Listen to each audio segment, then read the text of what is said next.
प्रिया मोहनी शरण जी का प्रश्न है महाराज जी वृंदावन से। महाराज जी, हमारे अंदर सारी चाह खत्म हो गई है, तो क्या मैं जीवन मुक्त हो गया हूँ? क्या मैं ऐसा मान लूं? आ, सारी चाह खत्म हो गई है और जीवन मुक्त हो गए हैं। अब देखिए वो स्थिति कितनी और किस कोटि के है वो तो इनको ही पता है और यही बेहतर बता सकते हैं। पर हमें लगता है कि जब तक हम निर्माण मोहाजित संग दोषा अध्यात्म नित्या विनिवृत्त कामा द्वंद्वैर्विमुक्ता सुख दुख संगे गच्छन्ति मूढ़ा पद्मवयम् तत्। तो निर्माण मोहाजित संग दोषा द्वंद्वैर विमुक्ता, इन सब से मुक्त जो हो जाए वही आत्म मुक्त है। जिसको संसार का कोई लोभ मोह किसी से मतलब जिसके हृदय में कोई भी कामना स्फुरित ना हो वही जीवन मुक्त है। पूर्ण रूप से प्रभु को प्राप्त ना हो जाए और प्रभु को हम प्राप्त न कर लें, और या जब तक हम बिल्कुल मुक्त ना हो जाएं।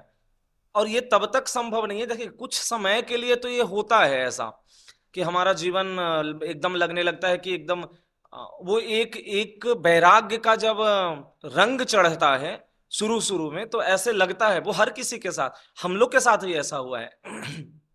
ऐसा नहीं है, वो लगता ही है कि अरे कुछ नहीं। क्योंकि देखो रहे तो हम भी अध्यात्म में बचपन से अध्यात्म की राह पकड़ कर रखे हैं और मिला है, तो हमने देखा है कभी कभी ऐसा बैराग इतना उन्मत्त कर देता है, लगता है कि ये सारा मतलब दुनिया संसार सब झूठा सब माया बेकार है, कुछ नहीं, किसी से बात नहीं करेंगे, किसी से मिलेंगे नहीं कोई दुनिया में।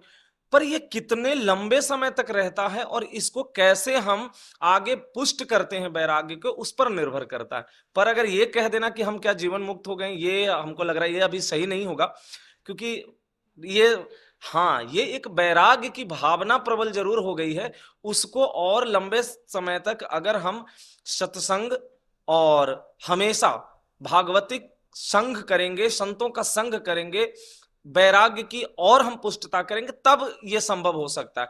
पर ये कि जीवन मुक्त हो गए, अच्छा इसमें एक और है कि जीवन मुक्त का संज्ञा कोई हम ऐसे नहीं कह सकते। जैसे उदाहरण भी है, बहुत ज्यादा तप तपस्या करके जो जीवन मुक्त हो जाते हैं या जीवन मुक्त हो, उनकी भी जीवन में देखी गई है कि उनके साथ भी कई बार ऐसा हुआ कि जीवन मुक्त महात्मा भी इस माया के खेल में फंसे और माया ने उनको भटकाया। जैसे नारद जी को जब उन्होंने कामदेव को पराजित कर दिया, परास्त कर दिया, कामदेव पर विजय पाया, तब उनको ऐसे मन में भावना हुआ, क्योंकि जब मन में अहंकार जो होती है ना वो अंदर से वो आ जाती है, तो वो उन्होंने ऐसे मन में उनको भावना हो गया कि हमारे जैसा कोई काम विजय नहीं है इस संसार में। हम तो बिल्कुल ही माया मुक्त, मोह मुक्त, काम मुक्त, लोभ मुक्त, मतलब सारे जितने भी विकार हैं, चाहे जितने भी हमारे अंदर जो हमें भटका सकता है माया में, उस सारे चीजों से हम परे और मुक्त हो गए हैं। और नारद जी का भी ऐसे ही हुआ। नारद जी को ऐसे लगने लगा, गए शिव जी के पास, कैलाश पर गए, भगवान शिव के पास गए, वहां जाकर के बोले हम बिल्कुल कामदेव को हरा कर आए हैं और प्रभु हम तो विजयी हो गए, काम विजयी हो गए। भगवान शिव बोले अरे नहीं नहीं, ऐसा मत बोलो, इतनी ज्यादा अहंकार हो जाएगा तो फिर आगे चल करके समस्या होगी। अपने आप को भी काम मुक्त और ये विकारों से मुक्त बिल्कुल मत। जबकि वो परम भागवतों में से एक है, भगवान के सबसे प्रिय भक्त हैं नारद जी। और भक्त क्या कहा जाए, जिनको तीनों लोक में कहीं भी किसी भी क्षण किसी भी पल कहीं भी विचरने का, जाने आने का, किसी के सामने प्रकट होने का, मतलब उनका कोई कहीं कोई रोक टोक नहीं है। इतने दिव्य महापुरुष, इतने परम भागवत, और उनके हृदय में कैसा अभी एक अहंकार की भावना पुष्ट हो गई कि हम काम विजयी हो गए। जब शिव जी ने कह दिया, भगवान भोलेनाथ ने जब उनको कह दिया कि नहीं नहीं देखो, इस तरीके का अहंकार करना ठीक नहीं है, और आप कम से कम प्रभु के पास तो ऐसा मत आप जाकर के कहना कभी। कहा? वैकुंठ में। अब इनको लगता है कि अरे ये तो खुद मतलब कामदेव पर पता नहीं विजय नहीं पाए हैं, इसीलिए हमको ऐसा, मतलब उनके मन में एक ऐसी भावना आ गई तरह तरह की। अब वो चले गए भगवान के पास, भगवान श्री हरि के, मतलब जाकर के वहां पे उन्होंने भी अपना उनके, अच्छा तो ये बात है, तो वाह वो तो बहुत अच्छा, मतलब भगवान ने भी थोड़ा उनकी और पुष्ट कर दिया। वाह वाह वाह, आपके जैसा तो कोई हो ही नहीं सकता है। अब ये देखो कि कैसा मतलब प्रभु ने, स्वयं श्रीहरि ने एक नारद जी को और जो है ना वो आग में घी का काम कर दिया डाल करके। क्या कि अरे आप जैसा तो कोई महात्मा ही नहीं जिसने कामदेव को हरा करके काम पर विजय पा लिया है। अब उनकी और पुष्टता हो गई, अब वो एकदम बिल्कुल आत्ममुग्ध हो गए। अब वो देखो कैसे फिर भगवान ने उनको अपनी लीला दिखाई, और भगवान के साथ जाते हैं, एक स्वयंवर होता है। स्वयंवर में इनको एक कन्या रहती है राजा की, वो बहुत इनको पसंद आ जाती है। नारद जी एकदम बिल्कुल उस पर एकदम ऐसे मोहित हो जाते हैं कि नहीं, मतलब जैसे कि इससे अगर विवाह नहीं होगा तो अब हम मतलब बचेंगे ही नहीं। तो उस सभा में नारद जी क्या देखते हैं कि जो कन्या है वो इतनी सुंदर है, वो एकदम बिल्कुल मतलब मानो कि वो चंद्रमा की समान, वो मोहित हो जाते हैं उसके ऊपर। और अब उनकी मन में एक ही हृदय में भाव आ रहा है कि कैसे भी करके इस सुंदरी से हमारा विवाह हो जाए। अब ये देखो, अभी कुछ ही क्षण पहले पूरे काम विजयी थे, मुक्त थे, किसी भी विकार उनके अंदर मतलब बिल्कुल स्फुरित नहीं हो रहा था, ऐसा मतलब एकदम उनके हृदय में आ गए। और अभी कुछ ही देर में वो कैसे हो गए, एकदम बिल्कुल मतलब मोहित लट्टू हो गए हैं उस कन्या पर। अब वो बस यही कह रहे हैं, हे प्रभु ऐसा कुछ आप कृपा करो कि ये कन्या हमसे विवाह कर ले, हमसे स्वयंवर में ये हमारे गले में माला डाल दे। इतने में वो देखते हैं कि वो कन्या जो है इनको वरमाला ना डाल करके प्रभु के पीछे मतलब वो जयमाला डालने के लिए जाती है। तो प्रभु आगे आगे जा रहे हैं और वो जयमाला डालने के लिए, अभी नारद जी उनसे ये करते हैं, देखो एक तो हमको मिली, वो भी ये लेकर के गए, छीन करके गए। अब वो एकदम नारद जी अब श्राप दे देते हैं, नारद जी भगवान को श्राप दे देते हैं। उस समय ऐसा उनके हृदय में भाव आता है कि श्राप देने के लिए ऐसा। अब सोचो कि नारद जी की स्थिति कैसी थी और नारद जी की अभी वर्तमान स्थिति कहां पहुंच गई, कहां थे और कहां से कहां आ गए। इस बात को समझना है कि ऐसे महान परम भागवत की भी हृदय को भेद सकता है, वेद सकता है ये काम। क्योंकि काम बहुत, ये सारे विकारों में काम ही जो है वो सबसे जोर की है, क्योंकि काम ही क्रोध को उत्पन्न करता है, वही लोभ मोह मत मत्सर सब का जड़ काम है। अब ये नारद जी अभी बिल्कुल एकदम मुक्त थे और अभी बिल्कुल एकदम विकारों से घिरे हुए हैं। अब भगवान को श्राप देने पर तत्पर हो गए, कैसा मतलब कैसा काम का आवेश आया, कैसे वो स्त्री से मोहित हुए। अब भगवान फिर देखें कि और ज्यादा ये ना हो, उन्होंने अपना स्वरूप दिखाया, सब खत्म, वहां पे कुछ नहीं, ना कोई राज्य है, ना कोई कन्या है, ना कोई कोई, एकमात्र स्वयं श्री प्रभु ही है, श्री कृष्ण के सिवा कोई नहीं। अब देखो नारद जी बोले क्या है, सब माया था हमारा। आपने कहा कि हम बिल्कुल काम विजयी हैं, काम पर मुक्त हो गए, हम काम से मुक्त हैं, हमारे अंदर कोई विकार नहीं, कोई भी अब कुछ नहीं रह गया है। अब तो नारद जी को बहुत ग्लानि सी हुई, वो भगवान के एकदम चरणों में एकदम बिल्कुल को गिर पड़े। और तो ये इससे पता चलता है हम इतनी जल्दी अपने आप को मुक्त ना मान लें कि हम मुक्त हो गए हैं। अब जैसे इसमें देखिए एक बड़ा और उदाहरण है, उससे समझ में और अच्छे से आ जाएगा। सौवरी ऋषि इसी ब्रज क्षेत्र में बड़े प्रसिद्ध हैं, अभी उनका कई यहाँ पे वृंदावन में अपने हैं उनके बने हुए, सौवरी वन है, रामताल है, कई जगहों पे। अब सौवरी ऋषि इतने तपस्या से युक्त थे, तप से युक्त थे कि जमुना जी में जमुना जल को स्तवन करके और हजारों वर्ष उसमें तपस्या वो कर किए और कर रहे थे। स्तवन करके जमुना जल के अंदर स्तवन करके वो तपस्या कर रहे हैं। अच्छा, जो बिल्कुल बाहरी दुनिया बाहरी संसार सबसे मुक्त हैं, एक दिन देखते हैं क्या, दोपहर के समय में एक मछली क्रीड़ा कर रही है, मछली को देख करके वो भ्रमित हो गए और भ्रमित हुए ऐसा कि इनके हृदय में काम भावना स्फुरित हो गई। मतलब एकदम ऐसे महान तपस्वी के भी हृदय में काम भावना उस समय ऐसा स्फुरित हो, वो भी मछली को देख करके। और उसके बाद वो वहां से उनकी कैसी यात्रा शुरू होती है, वो मानधाता के 50 पुत्रियों के साथ विवाह करते हैं। और मानधाता के 50 पुत्रियों से विवाह करके मतलब सोचो सैकड़ों वर्ष तक भोग को फिर भोगते हैं। कई पुत्र पुत्रियां, कई उनके बच्चे होते हैं। बाद में उनको फिर ग्लानि होती है कि अरे, क्योंकि भोग से तो तृप्ति है नहीं, तो उनको फिर ग्लानि होती है कि ऐसा कैसे, हम कहां थे और कहां चले आए। ऐसे हम न कह लें और न मान लें कि हम बिल्कुल मुक्त हो गए हैं, जीवन मुक्त हो गए हैं। जीवन मुक्त बहुत कठिन है कहना, जीवन मुक्त। इसीलिए अगर हृदय में कभी ऐसी भाव तो तुरंत वहीं पे दबाए, नहीं तो प्रभु की ये माया, क्योंकि प्रभु की ही जब ये खेल खेलते हैं तो बड़े से बड़े जितेंद्रियों और बड़े से बड़े तपस्वी और मुनियों को भी, मार्कंडे जी की भी बहुत एक अच्छा उदाहरण है, उनके साथ भी ऐसा होता है माया ने, क्योंकि माया भगवान की ही है, माया कोई और नहीं। तो इसीलिए थोड़ा इससे बचें और सत्संग का जरूर लाभ उठाएं। सत्संग का जब तक संग नहीं करेंगे तब तक आनंद नहीं आएगा। ये वैराग्य और पुष्ट करना है या फिर अपने आप को थोड़ा जितेंद्रिय भी रखना है, तो उसके लिए भी थोड़ी सत्संग के साथ साथ और नाम जब निरंतर चलता रहे, सत्संग मिलता रहे, साथ में अच्छा खान पान, ये ध्यान रखने की जरूरत है कि संग और खान पान ये बहुत जरूरी है। जिसके हृदय में कोई भी कामना, रंच मात्र का कोई कामना न रह जाए, वही जीवन मुक्त है। इसीलिए हम जीवन मुक्त तब तक ना माने जब तक हम उस स्थिति को बिल्कुल प्राप्त न कर लें। तो इसीलिए थोड़ा इससे बचना चाहिए। महाराज ये मित्र और शत्रु की पहचान कैसे करेगी, कौन हमारा शत्रु और कौन हमारा मित्र है? शत्रु और मित्रता में भेद या उसके स्वरूप को समझना है कि कौन शत्रु है कौन। तो सबसे पहले जो हमें अध्यात्म की ओर लगाए, जो हमारा जीवन कल्याण की ओर लगाए, कैसे हमारा जीवन में उद्धार होगा, कल्याण होगा, या हम जीवन में कुछ अच्छा करें, अगर ऐसी भावना हमारे सामने वाले की है तो वो हमारा मित्र है। और अगर कोई बेविचार प्रवृत्ति, नशा की प्रवृत्ति, गलत आचरण, गलत दोष, गलत संग, ये सब की बढ़ावा दे रहा है या हमारे अंदर वो वृत्ति लाने की प्रयास कर रहा है, तो वो आपका मित्र नहीं, शत्रु है। आपका मित्र वही है जो अध्यात्म, सबसे पहले तो कि जो अध्यात्म को पुष्ट करे, अध्यात्म की ओर लगाए, वही मित्र है, वही हितैषी है। अगर अध्यात्म में नहीं लगा रहा है, सत्संग नहीं करा रहा है और संसार की ऐसी चीजों में लगा रहा है जो हमारे जीवन को बर्बाद कर सकता है, तो वो फिर शत्रु है, वो मित्र नहीं हो सकता।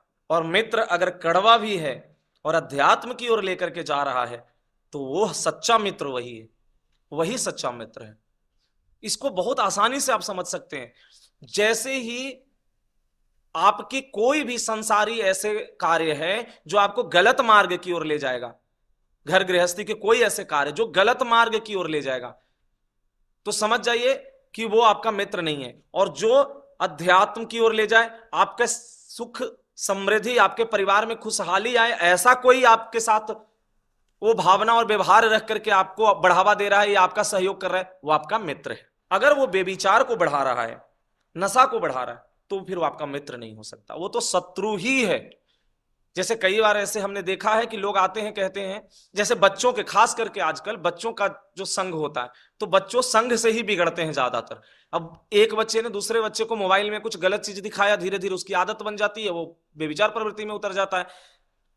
उसके हाथ में सिगरेट पकड़ा देता है, उसके हाथ में कोई नशा करा दिया, उसके हाथ में शराब पकड़ा दिया। अब वो ऐसे करके वो धीरे धीरे उसकी आदत बन जाती है और वो उसी मार्ग पर चल जाता है। तो जो उसको इस मार्ग के लिए प्रेरित कर रहा है, वो उसका सबसे बड़ा शत्रु है, सबसे बड़ा उसका शत्रु है। तो हमें थोड़ा इसके बारे में ध्यान देना चाहिए, समझना चाहिए, अपने भी, अगर अपने बच्चों को भी, या जो भी अपने आसपास लोग हैं, तो कि कौन हमारा अपना है और कौन पराया, कौन हमारा मित्र है और कौन हमारा दुश्मन है। तो हितैषी वही हो सकता है जो आपके जीवन को उन्नति की ओर लगाए, और जो आपके जीवन को कुमार्ग की ओर लेकर के जाता है, वो समझ जाइए कि आपका सबसे बड़ा शत्रु है। सुधाकर शुक्ला जी का प्रश्न है वृंदावन से। महाराज जी, मेरे अंदर बहुत रजोगुण है, तो मैं इसे सतोगुण में कैसे परिवर्तित करूं? और महाराज जी, क्या कोई सिर्फ सतोगुण हो सकता है किसी मनुष्य में या किसी इंसान में? पहले तो कि सिर्फ सतोगुण नहीं हो सकता है, क्योंकि ये जो शरीर का निर्माण हुआ है, ये त्रिगुणात्मक है, ये हमारा जो शरीर है। तो रजोगुण, तमोगुण और सतोगुण। तो सतोगुण जो है, हम ये कर सकते हैं, जैसे किसी में बहुत ज्यादा तमोगुण होता है, किसी में बहुत ज्यादा सतोगुण होता है, और किसी में बहुत ज्यादा रजोगुण होता है, पर तीनों गुण विद्यमान होते हैं तीनों शरीर में। किसी भी मनुष्य के शरीर में तीनों गुण विद्यमान होते हैं। ऐसा नहीं हो सकता कि सिर्फ किसी में रजो होगा, या सिर्फ किसी में तमो होगा, या सिर्फ किसी में सतोगुण होगा, क्योंकि तीनों गुण से निर्माण हुआ है। तो अब इसके लिए हम ये कर सकते हैं कि हमारे शरीर में ज्यादा रजोगुण और तमोगुण ना होकर के सतोगुण ज्यादा हो। तो उसके लिए क्या करें? इसके लिए सबसे पहले तो हमको सात्विक भोजन करना पड़ेगा, खान पान का तो ध्यान रखते हुए संग करना पड़ेगा जो है वो सात्विक पुरुषों का, संतों का, सत्संग का। तब जाकर के धीरे धीरे हृदय में जो है वो शतोगुण की वृत्ति बढ़ेगी, जिसमें सबसे जरूरी है खान पान। खान पान बहुत जरूरी है। खान पान से तमोगुण भी हो सकता है, रजोगुण भी हो सकता है और सतोगुण भी हो सकता है। जैसा अन्न वैसा मन। तो इसीलिए सतोगुण को वृद्धि करने के लिए भोजन पर बहुत ध्यान देने की जरूरत है।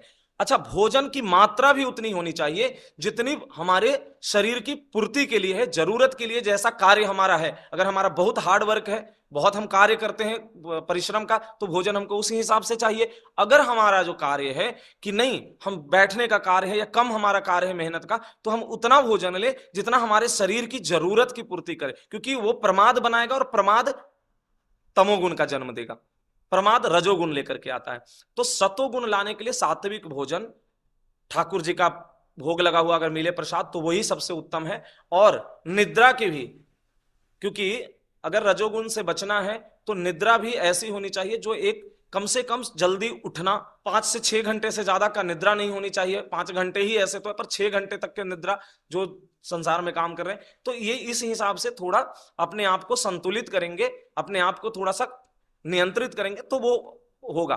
पर सतोगुण बहुत ज्यादा बढ़ाना है तो सत्संग का और भोजन पर ये बहुत ध्यान रखना होगा। मोबाइल की कुसंग से भी बचना पड़ेगा। बहुत ज्यादा मोबाइल में रजोगुणी प्रवृत्ति और तमोगुणी प्रवृत्ति, सीरियल या पिक्चर या जो भी और भी चीजें जो जैसे आजकल है, उससे बचना पड़ेगा। रजोगुण कम होगा, तमोगुण कम होगा तो सतोगुण बढ़ेगा। और सतोगुण ही भजन कराता है, सतोगुण ही अध्यात्म में लगाएगा। सतोगुण से पुण्य की वृत्ति होगी, बढ़ेगी, ऐसा दूसरे के प्रति सेवा भाव बढ़ेगी, तो ये सब सतोगुण से ही होगी। तो सात्विक प्रवृत्ति को बढ़ाएं। संदीप जी का प्रश्न है बस्ती से।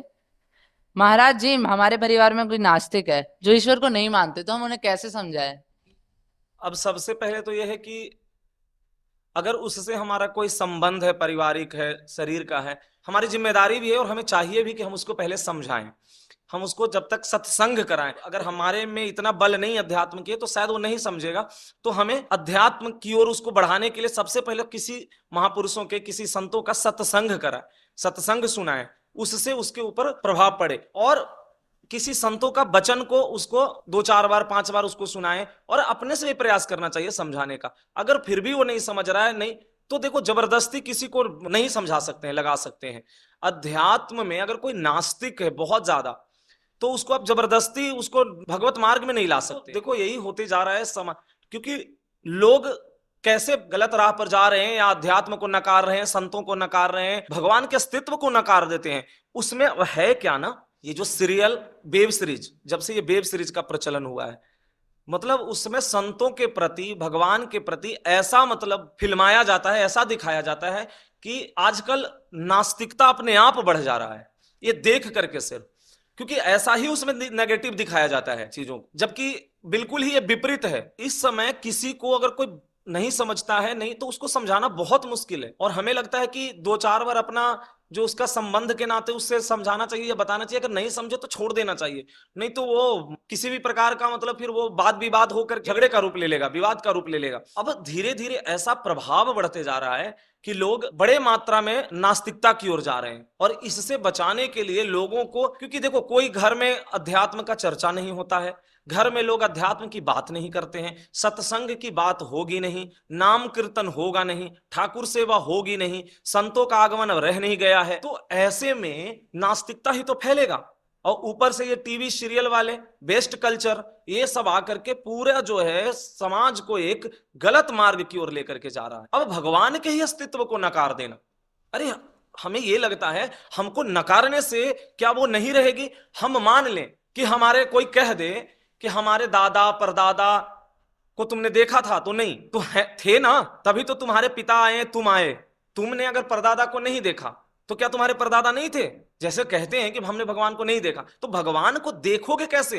देखने की प्रक्रिया है, उसके लिए तुमको वो प्रयास करना पड़ेगा, उसके लिए अध्यात्म में लगना पड़ेगा। उनको देखने के लिए जो एक पद्धति है, एक सिद्धांत है, एक राह बनाई गई है, उसके ऊपर चलना पड़ेगा, तब जाकर के उनका साक्षात्कार, उनका दर्शन देख लोगे। फिर तो जित देखो तित श्याम खड़े, पर उसके लिए करना पड़ेगा। जो प्रक्रिया है उसका पालन करना पड़ेगा। पर हम ऐसे ये ना कह दें कि मतलब भगवान नहीं है। हवा को तुम नहीं देख रहे हो तो क्या हवा नहीं है?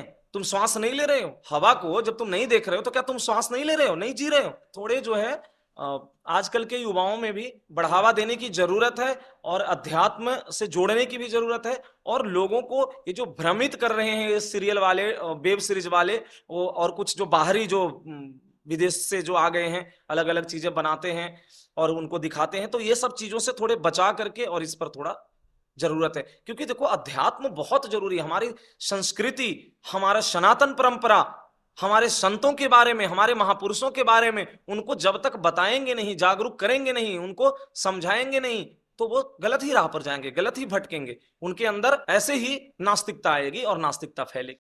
असम से राजीव जी का प्रश्न है, महाराज जी मुझे छोटी छोटी बातों पे बहुत जल्दी गुस्सा आ जाता है, तो इसका क्या करूं, इसका क्या उपाय करूं? नाम जप, नाम जप निरंतर होना चाहिए। नाम जप अगर चलते रहेगा तो गुस्सा कम होगा। और खान पान, उसकी भी सुधार की जरूरत है। क्योंकि खान पान में अगर हम तमोगुनी खाना, अगर भोजन ज्यादा करते हैं तो उससे भी क्रोध होगा। दूसरा, हम थोड़े सत्संग का और थोड़े कीर्तन का ये नित्य अभ्यास करें कि कीर्तन कम से कम आधे घंटे भी कीर्तन, 15 मिनट कीर्तन, 20 मिनट कीर्तन, जितना भी होता है कीर्तन में जरूर बैठें या करें। और नाम जप निरंतर चलना चाहिए। नाम जप अगर नहीं रहेगा, नाम जप नहीं करेंगे तो ये, क्योंकि नाम जप ये सारी चीजों को काटता है, नाम ही सारी चीजों को काटता है। तो इसीलिए भोजन पर जरूर ध्यान दें। भोजन जब तक नहीं बढ़िया होगा तब तक देखिए सात्विक भोजन से मन भी, शतोगुण प्रवृत्ति होती है तो मन भी अच्छा रहता है। जब तक सात्विक भोजन नहीं होगा, सात्विक संग नहीं होगा, सात्विक वृत्ति नहीं आएगी, तब तक जो है वो क्रोध, काम, लोभ, मोह, ये सब तो सब आते ही रहेगा। पर इससे बचने के लिए नाम जप, अगर नाम जप चलते रहेगा तो ये बचाएगा। हम कहते हैं कि सब साधन का एक है नाम जप। नाम जप से बहुत हद तक के सारे विकारों पर विजय पाया जा सकता है, सारे विकारों को कम किया जा सकता है, नियंत्रित किया जा सकता है। इसीलिए नाम जप बहुत जरूरी है। और नाम पर ही जोर देने के लिए हम लोग कहते हैं कि नाम पर जरूर ध्यान दें, नाम पर जरूर फोकस करें। सब साधन छूट सकता है या उसकी सब की अलग अलग एक जो है दिनचर्या के हिसाब से, पर नाम जप नहीं। नाम जप कभी भी, कहीं भी, किसी अवस्था में, कैसे भी रह करके किया जा सकता है। तो नाम जप बहुत जरूरी है। महाराज जी मोक्ष को ही जीवन का अंतिम लक्ष्य क्यों माना गया है, और कोई लक्ष्य क्यों नहीं?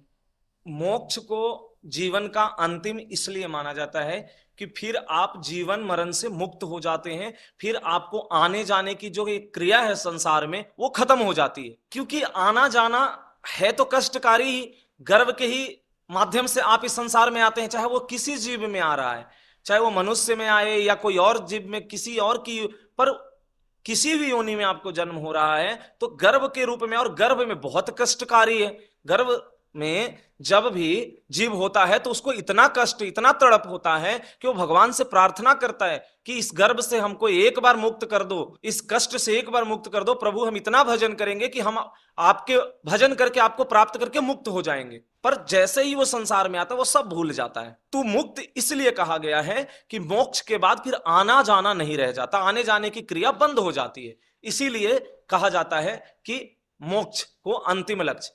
पर हमारे नित्य विहार रस वृंदावन उपासना में मोक्ष अंतिम नहीं, यहां तो रसिकों ने मोक्ष को शुरुआत माना है। क्योंकि कहते हैं कि मोक्ष से शुरू होता है प्रेम मार्ग। क्योंकि देखो ये दो तरीके का, इसको ऐसे समझने की जरूरत है कि मोक्ष फिर आने जाने की क्रिया बंद, मतलब वो जाके प्रभु में मिल गए, सब खत्म। और प्रेम मार्ग के जो पथिकों ने, रसिकों ने जो मांगा वो क्या है, वो जाते हैं प्रभु के नित्य धाम और वहां प्रभु की सेवा में लगते हैं। जैसे हमारा नवनिवृत्त निकुंज में प्रियालाल की नित्य विहार रस में सेवा है, उनकी चरणों की सेवा करना, उनका प्रेम रस का रसपान करना। जैसे गोपियों ने प्रभु का विरह स्वीकार किया, कोई भी गोपी ने मुक्ति नहीं मांगी, मोक्ष नहीं मांगी, वो विरह स्वीकार कर रही है, तड़प स्वीकार कर रही है, पर वो प्रभु की प्रेम मांग रही है, प्रभु की निकटता मांगती है। प्रियालाल की चरणों में रह करके हम प्रियालाल की कैसे हम छिन्न छिन्न जो कहते हैं उनको हम निहारें, प्रेम रस का रसपान करें, प्रियालाल के रास विलास का रसपान करें। तो ये प्रेम रस का अलग है। पर जीवन का अंतिम लक्ष्य मोक्ष ही होता है, चाहे वो किसी भी मार्ग का हो। पर सिर्फ प्रेम रस की मार्ग का एक ऐसा बनाया गया कि नहीं, यहां प्रभु की प्रसन्नता के सिवा कोई लक्ष्य नहीं है, कोई चाह नहीं है। चाह मिटी चिंता मिटी मनवा बेपरवाह। तो प्रेम रस में मोक्ष नहीं है। अब जैसे एक टोकरी में चीनी रखा हुआ है और चीनी में कुछ चींटे चीनी में हैं टोकरी में। अब वो टोकरी से कड़ाह गर्म करके शीरा के लिए शक्कर को डाल दिया गया, आधे टोकरी का। उसमें जो चीटा उसमें चला गया वो जाकर के शक्कर में उसी में मिल करके वो चाशनी बन गया, और जो कुछ चीटा बच गया उस टोकरी में वो उसको धीरे धीरे धीरे धीरे शक्कर का आनंद ले रहा है। अब ये मोक्ष वो हो गया, जो वो कड़ाह में चला गया वो मुक्त हो गया, वो मिल गया जाकर के। जो प्रभु से मिल जाए, प्रभु के आत्म तत्व में विलीन हो जाए, प्रभु के स्वरूप में विलीन हो जाए, वो मोक्ष हो गया। और जो वो टोकरी में रह करके धीरे धीरे उस शक्कर को, उस चीनी का रसपान कर रहा है, वो हो गया प्रेम रस का, प्रेम तत्व का मार्ग, नौनिवृत्त निकुंज, जहां प्रिया लाल की प्रेम रस का रसपान कर रहा है। बस यही फर्क है मोक्ष और प्रेम मार्ग में। पर मोक्ष अंतिम लक्ष्य है जीवन का। सभी मार्ग के जो पथिक हैं, सभी मार्ग के जो साधक हैं, वो मोक्ष को ही रखते हैं।